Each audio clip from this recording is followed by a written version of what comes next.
Hari Om. In chapter 13, we had some very quick lessons about life. One of the prominent lessons was that all actions and thoughts are actually performed by Prakriti. And what are the two things in the world? Prakriti and Purush, consciousness and matter. Naturally, consciousness cannot come out of inert matter. So it is clear that consciousness is the only one substratum and everything else emerges out of it. And what are our thoughts and actions and done through our body and mind? They are all Prakriti, of course. That was one big lesson in chapter 13. The second lesson in chapter 13 was, of course, Purusha. Purusha meaning that the supreme consciousness, or the supreme Lord as you may call it, exists equally in everything and in every place. If we remember these two things, actually we are sorted. We are quite sorted about what is this sansar, what is this world all about. There are only two things: Prakriti, matter, the world of matter, and the world of consciousness. Only two things. And once we know that we are consciousness, because we know ourselves as a continuing entity right through our dream state and deep sleep state and our childhood and our growth and our old age and our sickness and our feeling low and high, there's only one thing which is constant, and that is consciousness. Once we know that, oh, this is my true nature, because it remains constant, it is the only permanent, and it is the only one with me through all changes, then I realize, oh, if that is my reality, what could be the reality of all the others? Then it stands to logic, of course. The logic is that if I have a plate of, I gave this example last time, if I have a plate of a bowl of salt, and I want to know the nature or the taste of a grain of salt, I am going to taste one grain of salt from the platter to know the nature of the entire nature of sodium chloride, which is salt actually. I'm not going to taste every grain of salt and say, oh, I want to know if this is salty and again if that is salt. It cannot be. A platter of salt is sodium chloride. The nature of each grain is the same. In the same way, if I realize my true nature, which is actually pure consciousness, and it remains the same, and I have seen it in my life remaining the same through my states of deep sleep and dream, and through sickness and through health and through highs and lows, okay, it remains the same, and through childhood and old age and middle age. And the logic of course is that it remains the same even after this body falls. If that is the only reality, then chapter 13 ends by saying to Arjun that look, if kshetra and kshetragyam, which are the two technical words used for matter and consciousness, are the only true reality in the world, then why, Arjun, do you grieve about the fall of matter? Because your cousins and your beloved teachers on the other side who are ranged in the battle against you are going to fall, their body will fall anyway, either in this battle or in another form or another day, but at some point matter has to destruct, it has to fall. What is your grief all about? So Arjun, who began this whole episode of Bhagavad Gita with a sense of despairing, despondency and despair that death is going to take away something from him, Krishna hastens to say right up to chapter 13, no, Arjun, nothing is going to be taken away. It is matter, and the nature of matter is to fall and to be destroyed. In any case, matter by itself is not sentient. It cannot know itself. It is inert. It is gross. And so you can let it fall. What is the grief all about? The whole story of Bhagavad Gita then revolves around keeping us safe, keeping us, the listeners. The listener is one who does Shravan, There is no substitute for Shravan. Shravan means the listening to the scriptures. Shravan and Mananam, contemplating on that truth. The whole story of Gita revolves around how can I then be free from all kinds of grief. What causes me grief? The grief is caused because there are changes happening around me. My relationships, my finances, my job situations, my family situations, everything. Of course, that's the nature of sansar. And when I see the changes, I'm either extremely unhappy, or if the changes are to my liking, anukul, then I'm excited. Only to have the excitement turn into disappointment in the same cycle. There is no new truth about sansar. It is the same cycle of existence and destruction. How can I then be free from all kinds of sorrow? Knowing this, one can be free. What about death? So death can be treated only as another change. Just one more change out of all the changes happening around us. And it looks like a permanent change, but actually it isn't, because it's only the fall of this particular bundle of flesh and bones which has been put together for a period of time, and that has to fall. And so when that falls, even that change is not a permanent change, because as we all know by now, we are moving on towards our own evolution, to evolve our consciousness to a state where we are not affected by the ups and downs of the world and through our reactions. Because we react with the world, we are affected. If we don't react, we are not affected by the world. It's as simple as that. But then what makes us react?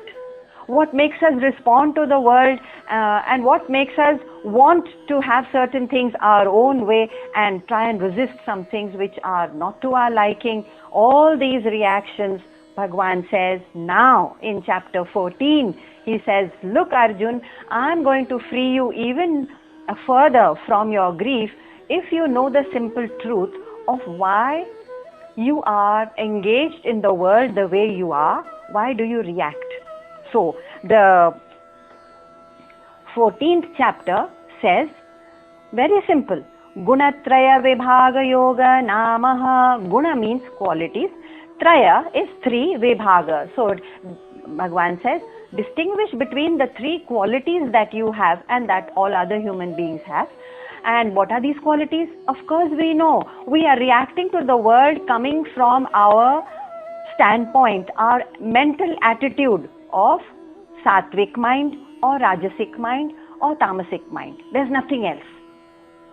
So scriptures have a way of encapsulating everything that is meant to unfold in very short, pithy kind of aphorisms.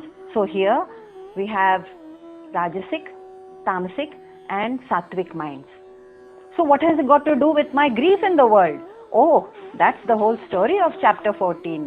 That when we are reacting to the world, we are taking one stand or the other, and in our mental attitude, that is, and our reaction to the world comes only from our guna or qualities, that mental attitude, that mental climate that we carry with us. If we are free of those, do you mean to say I'm going to be free of sorrow? Yes, of course, that is the promise of Krishna, and in chapter 14, Krishna says that. Atha Chaturtha Dashodhyayah, chapter 14, Chaturtha Dashodhyayah, Shri Paramatmane Namaha. Chapter 14, verse number 1, Bhagwan says, Shri Bhagavan Uvacha Param Bhuyah Pravakshyami Jnananam Jnanamottamam. Hey Arjun, he says, listen again. Bhuyah. Listen again. Why? Because none of these concepts which Bhagwan is going to touch upon is new. By now he has touched upon all the important concepts. But, even the intelligent forget. Actually forgetfulness has nothing to do with intelligence. We all forget even the highest knowledge. If Krishna were to stand right here in front of us and tell us the same truth over and over again, that our engagement with our rajasic mind, our tamasic mind, and our sattvic mind is having us engage and react to the world in ways which are conducive and unconducive, and with that bringing in sorrow and happiness in cycles. Even if Krishna were to say it over and over again, we would say, Acha, okay. And then the next moment I would get into my routine circles and socialization, and my reactions would be exactly the same as before. Probably. Why does that happen? And that also Bhagwan is going to explain coming up. So it is only an awareness of what is influencing us. Once we know that, we are free of that influence. That is the whole trick. And so Bhagwan very sweetly says, Bhuyaha. Listen, Arjun, I'm going to tell you once again, because I know even the intelligent forget again the highest truth. Pravakshyami, I will declare to you. Declare what? Jnananam, that knowledge which is Jnanamuttamam, the first line, the highest knowledge. Of course, Krishna can give nothing else except the highest knowledge. What else can he give? He can't tell us about how to lead, how to have a better profit and the mutual funds, how to be a better businessman. No, he is not going to tell us. All that is worldly knowledge, sansari knowledge. You can get it from the common saints and sant and mahatmas. Krishna himself, he says, I will give you nothing but the highest knowledge. And then he says in the second line, Yadgyatva munaya sarve. Knowing this highest knowledge, Yadgyatva, even the munayah, the sages, all sages, sarve, what have they gained? Param siddhimito gataha. They have gained the perfection.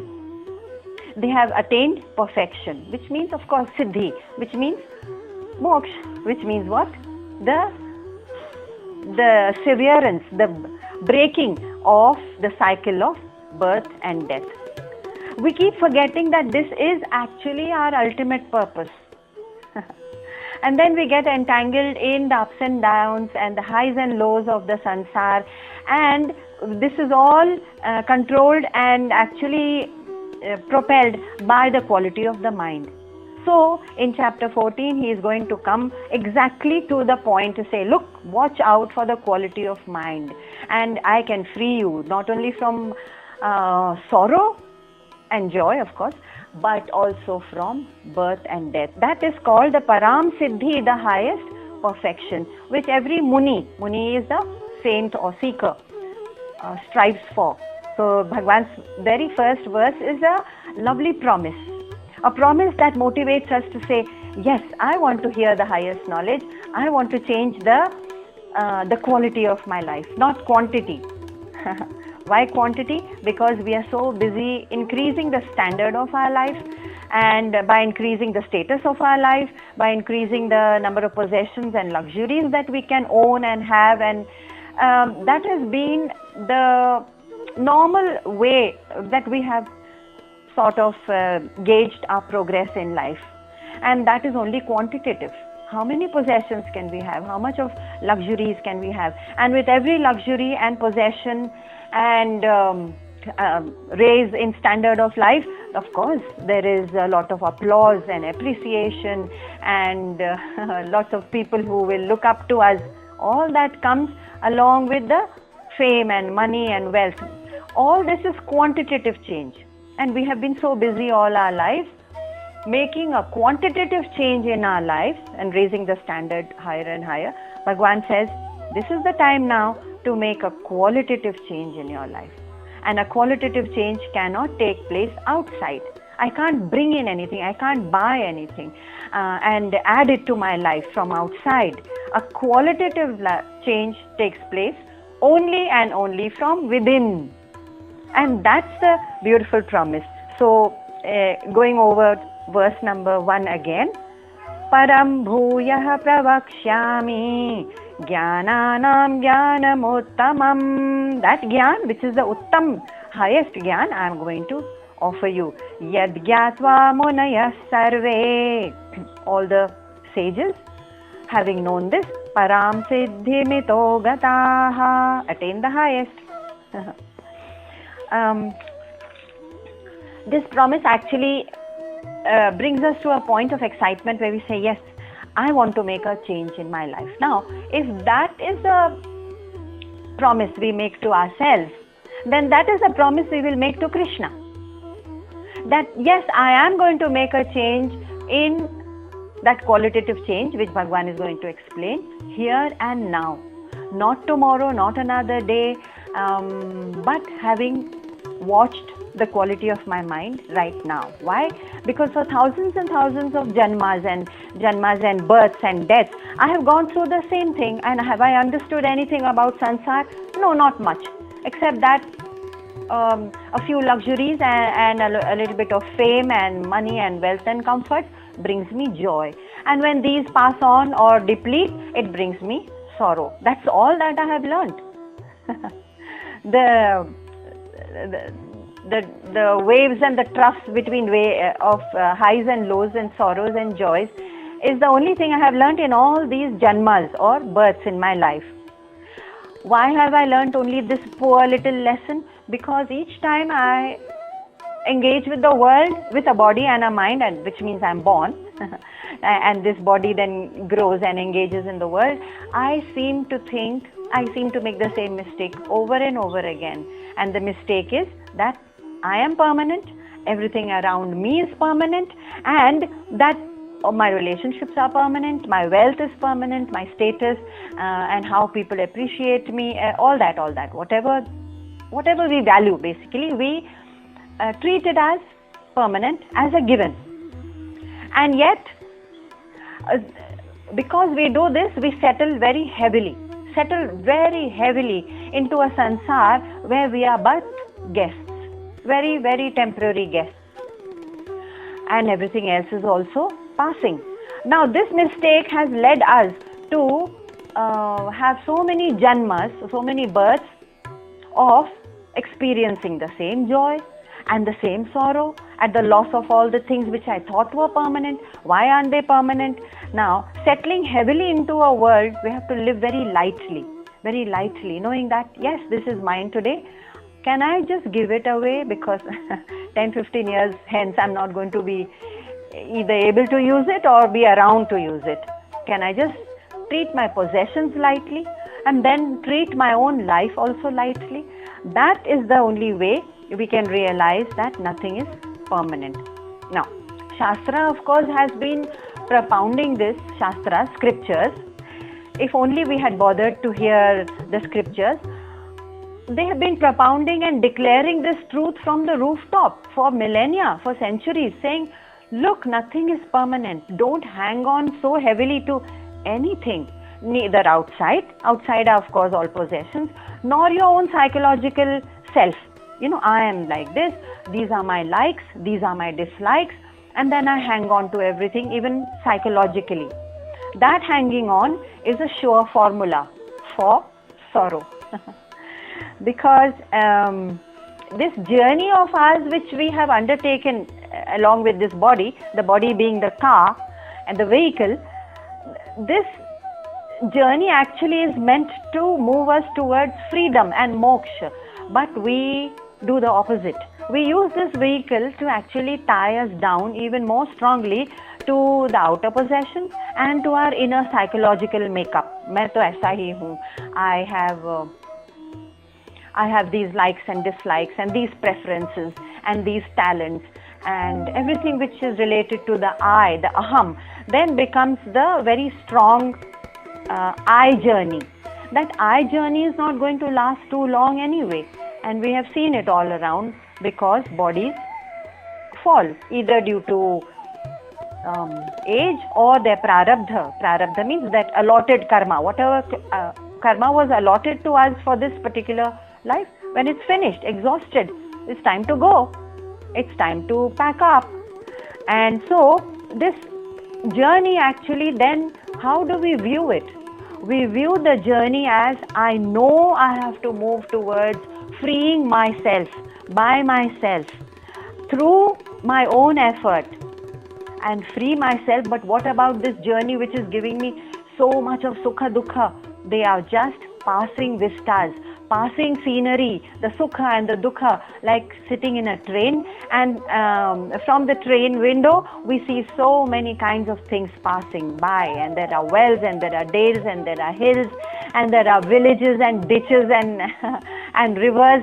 Yes, that's all sukha dukha passing, and treat them as passing scenery, because sukha dukha in any case are passing, and they are meant to pass actually.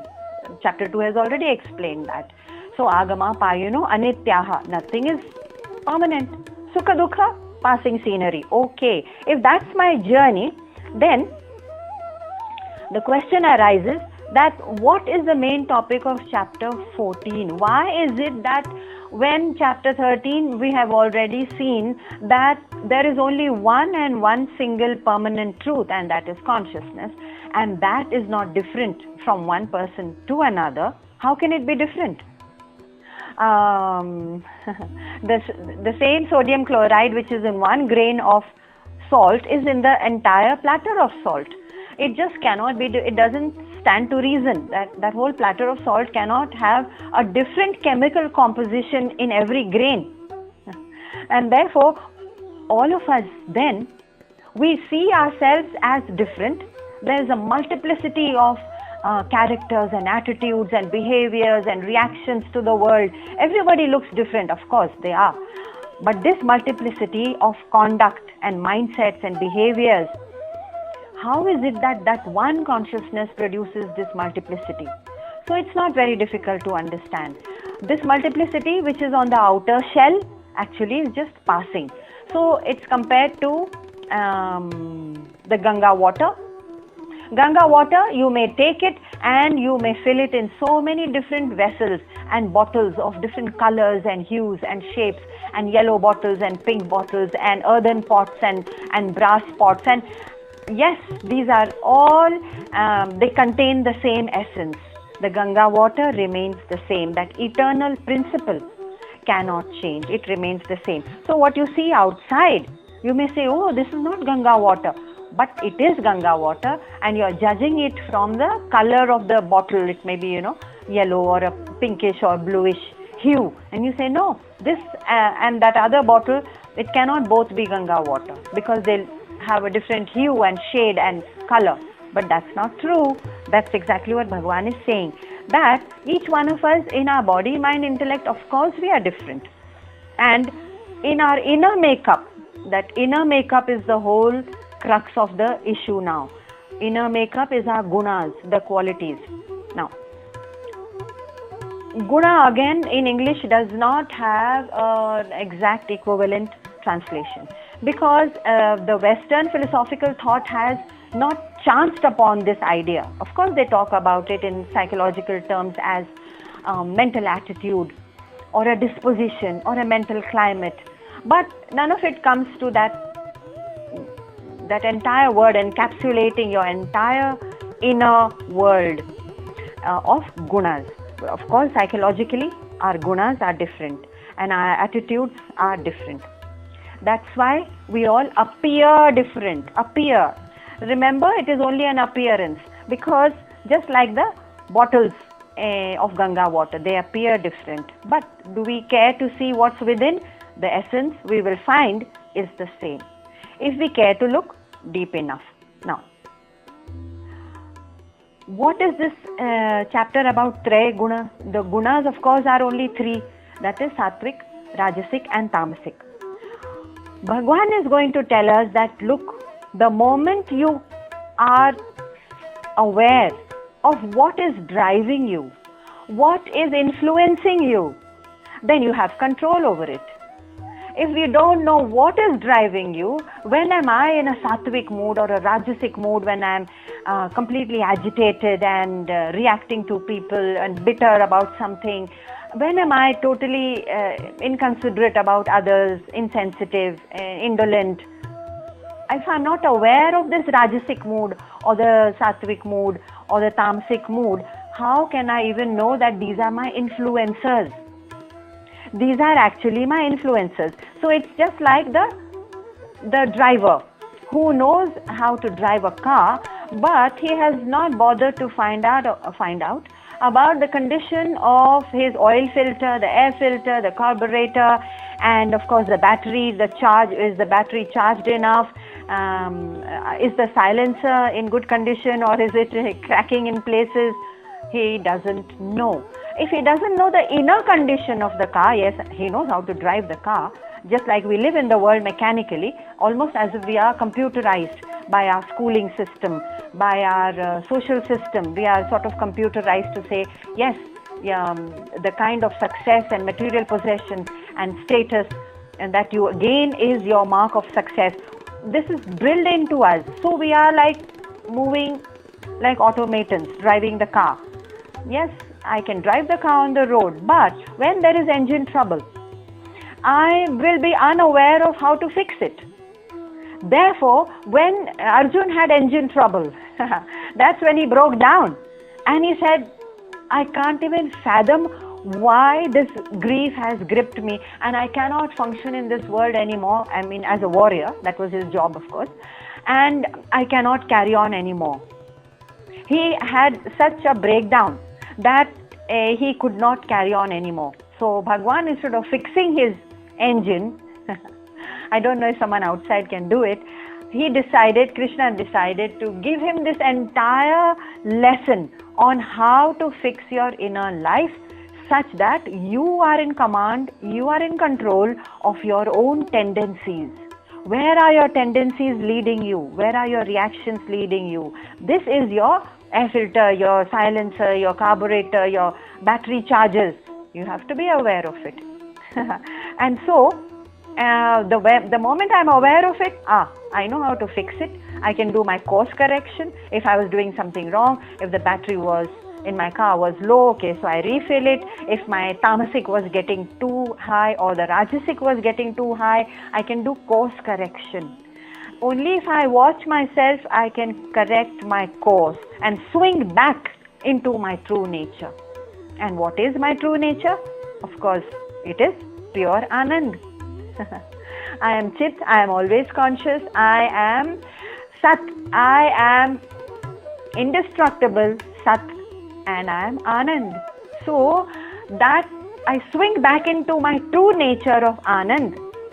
The moment I say, I'll just fix this, this Rajasic is going too high, this Tamasic is going too high, and therefore my interaction in the world is causing me engine trouble. Once again, Bhagwan will need to explain to us that even after having heard the truth, why is it that our engine keeps breaking down? Why is it that we are unable to, we know that there is something called the Rajasic, Tamasic and Sattvic, and yet we are unable to regulate it or to watch it. What is it that further sort of controls us? Yes, we are coming to that. The moment we know that all our engine trouble is nothing but the bitterness or resentment or the desires and cravings, we may have some desires and cravings, and therefore we work hard in a Rajasic mode to fulfill them. All this Kama, Krodha, Mad, Lobha, Moha, jealousy, I want to be better than them, I want my status to be maintained, and I want to have some kind of a display of my wealth, or whatever it is that we are craving to display in the world. All this is signals of engine trouble. That's our engine trouble. Which means that my engine is not running smoothly on pure Anand. My engine is supposed to run on pure Anand. And the moment I can detect Kam, Krodh, Mad, Lobha, Moha, attachment, excessive attachment to joys, ki I want excitement and joy and happiness out of this or that, that is also a form of attachment. Attachment to getting something, some joy or happiness out of some other vyakti, vastu, paristhiti, ghatna, event or person. That is also engine trouble. Okay, so now the driver knows that at least I don't know how to fix it. Look, I don't know how to fix this. I can at least know that this is my engine trouble. The moment I feel depressed or dejected or disappointed or in despair, about what? This sansar is meant to be the way it is. Then it is my engine trouble, nothing to do with sansar. I can at least start from that point. And that's how Krishna is guiding Arjun gently into detecting one's own Traiguna. Remember, this chapter is called Traiguna Vibhagaha. Know your own compulsions and tendencies which are driving us. So now in the second verse, Bhagwan proceeds to declare that this knowledge will definitely lead you to perfection. Arjun, don't worry. Idam jnanamupashritya. Verse number 2. Idam jnanamupashritya mama sadharmyamagataha sargepi nopajayante pralayena vyathanti cha. Okay, so this knowledge will give you refuge, which means what? You have to take refuge or sharan, let's call it, in me. Bhagwan doesn't forget to keep reminding Arjun that, look, you are not alone. There is me. There is that Krishna consciousness. And here you take refuge in me, he says. Mama. Upashritya mama. Mama sadharmyam agataha. And you will gain a kind of union with me. Now what does Krishna here stand for? Of course it stands for the supreme totality, for that supreme consciousness.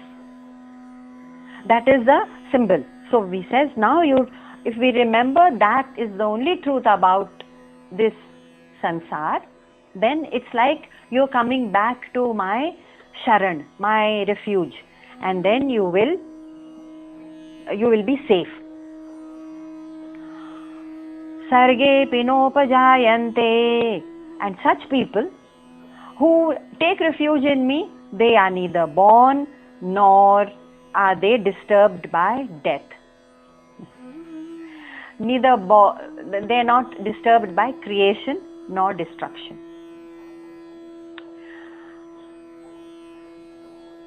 Chinmayaji was very fond of giving one example.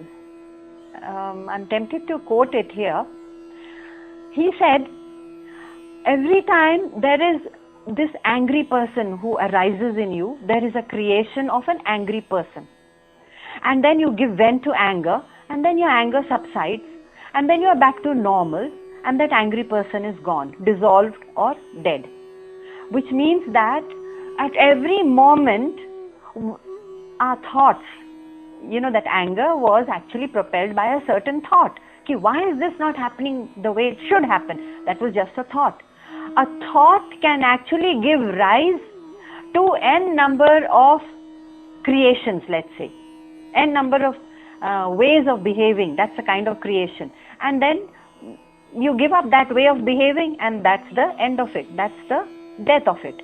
So all the creation and dying that is happening within us all the time is actually just a creation of thought. This is a slightly subtle and abstruse example, but I am tempted to quote it because we are subject to the tyranny of thought. When the thought leads us in a certain direction, we are led astray in that direction. So if it leads us into anger or out of anger.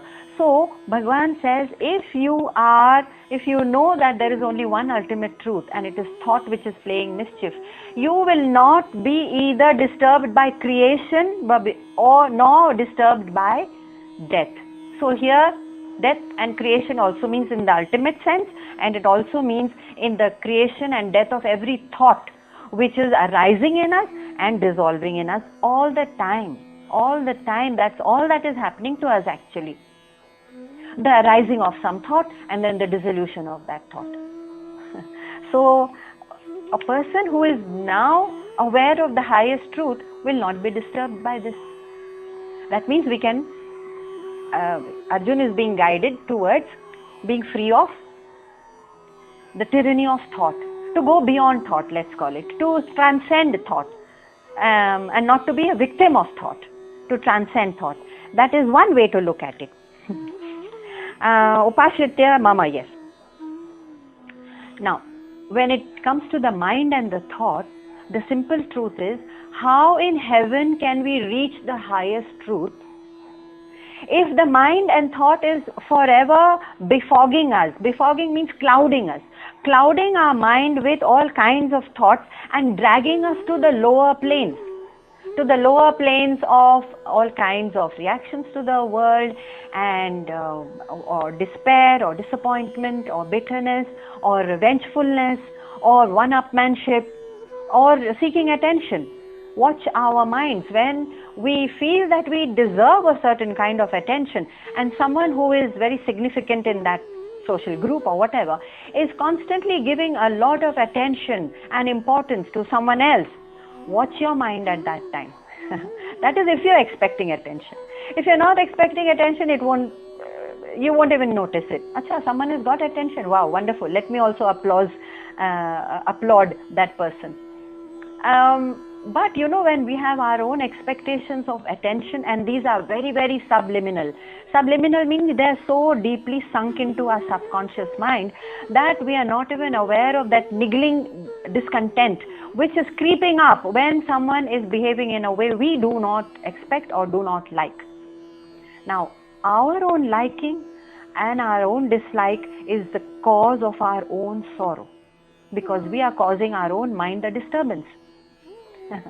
So it finally boils down to nothing but the thought which is driving us to likes and dislikes and drowning our higher thoughts, drowning them in the pettiness of the material world. This is what is happening every day. Let's watch our minds from now on in interaction, in society.